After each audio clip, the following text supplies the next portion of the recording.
Opstanding Sondag. Weet julle van die opstanding het nie skares mense gehad nie. Dit was nie met 'n trompet gestal en vername mense wat daar by mekaar gekom het.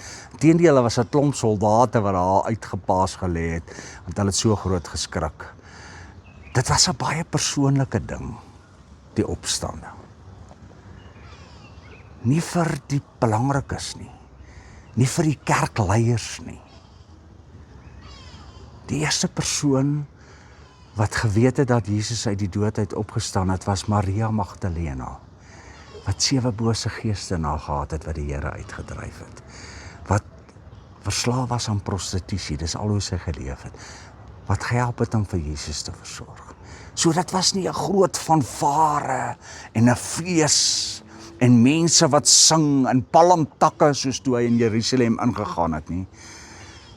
Dit was in trane, een enkele vrou wat met 'n stikkende hart en met ontsaglike liefde vir haar koning alleen agtergebly het. Nadat die disippels was alreeds daar en toe loop hulle weg, toe sê hulle nee wat, hulle het sy liggaam gesteel. Almal weg, die ding was oop. Maar sy het gebly. En toe 2 engele aan haar verskyn en toe Jesus self. Kom ons praat 'n bietjie vanmôre hier, want dit is eintlik so kragtig. Die opstanding is persoonlik vir jou. Jy net soos wat jy is, daar waar jy nou in jou huis sit. Jy wat voel jy's niks werd nie. Jy wat soos hierdie vrou is. Jesus het vir jou opgestaan.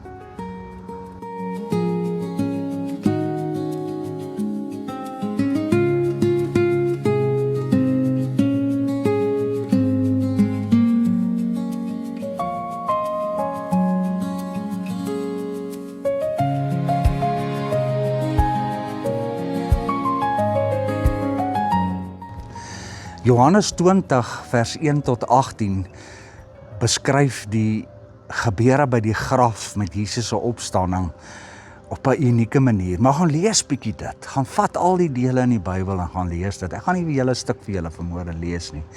Maar daar het 2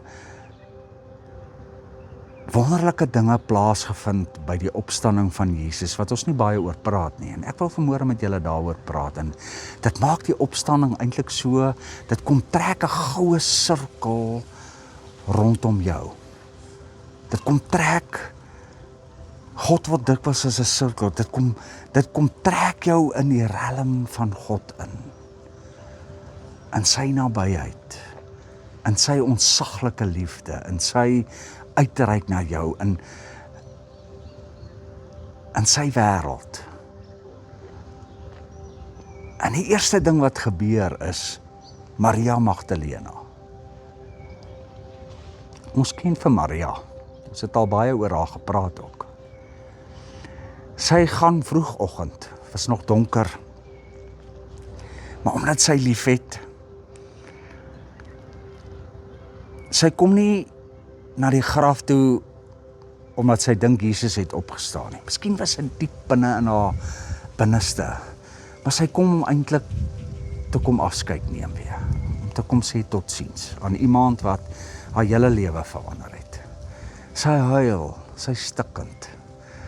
En sy kom daar in, daar's hierdie man met klere, 2 van hulle met klere wat soos weerlig lyk. En die een sit by die punt waar Jesus gelê het en die ander een sit waar sy kopdoek netjies opgevou is. En dis die ander ding waaroor ek met julle wil praat. En sy hardloop en sy gaan haal die disippels en hulle kom kyk en hulle loop weer. Hulle gaan weer terug. Johannes sê hulle het weer teruggegaan. Weer gaan wegkruip. Maar sy bly. Met 'n stikkende hart en met trane bly sy. En 'n ou kan net dink, sonder hoop, met gebede wat stil geraak het, drome wat dood is, staan sy daar rond. En Jesus is nie daar nie. En toe praat hierdie engele eerste met haar. En sê vir haar, hy is nie hier nie, hy het opgestaan. En nog kom dit nie by haar nie, en sy loop uit die graf uit, en sy sien daar staan iemand in die tuin daar, en sy dogter is die tuinwerker. Dis hoe die opstanding van Jesus begin, met 'n huilende vrou.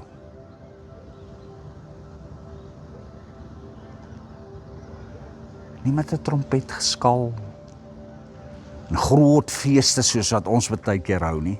Ja, seker reg om feeste te hou en dit te vier, maar baie keer kaap die kerk en die heiliges dit, en dit word hierdie show, terwyl dit eintlik so 'n verskriklike persoonlike ding is, want sy dogter is 'n tuinwerker waar daar staan, en hy kyk na haar en hy sê vir haar, Maria, Mary of Magdala. Kyk in The Chosen waar Jesus haar roep. Mary, Maria, en onmiddellik besef sy dis die Messias. So intens persoonlik ken Jesus jou naam. Weet hy wie jy is. En is die opstanding vir jou.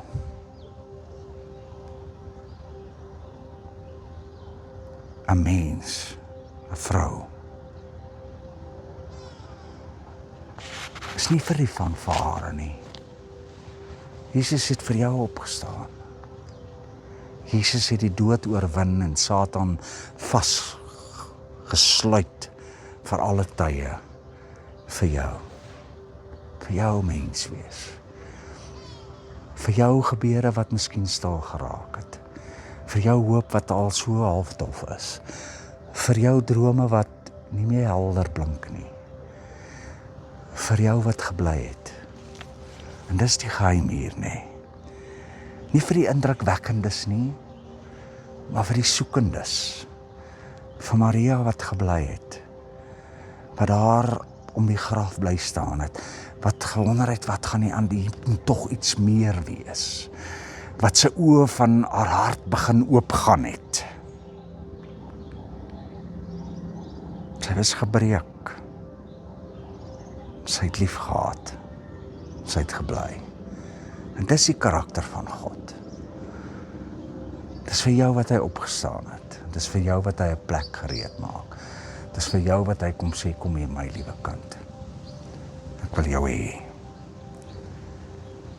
En dan die tweede goue ding wat jy vandag moet onthou hier is. Hulle sê dat die kopdoek was netjies opgevou gewees. En dit kan dui op twee goed. As jy na die Joodse tradisie gaan kyk, dan sê dit vir jou, iemand wat sy kopdoek opvou terwyl hy aan die etenstafel sit en wegloop en dit daar los, sê hy gaan terugkom. Is amper soos ons wat, as jy jou mes en jou vurk skuins oor jou bord sit, dan weet hulle, hoor jy eet nog. Maar as jy dit reguit bymekaar sit, dan sê jy klaar, dan kan my jou bord vat.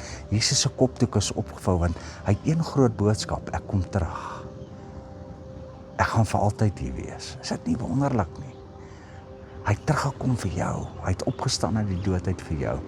En dan die tweede ding is die absolute orde wat binne in die graf was.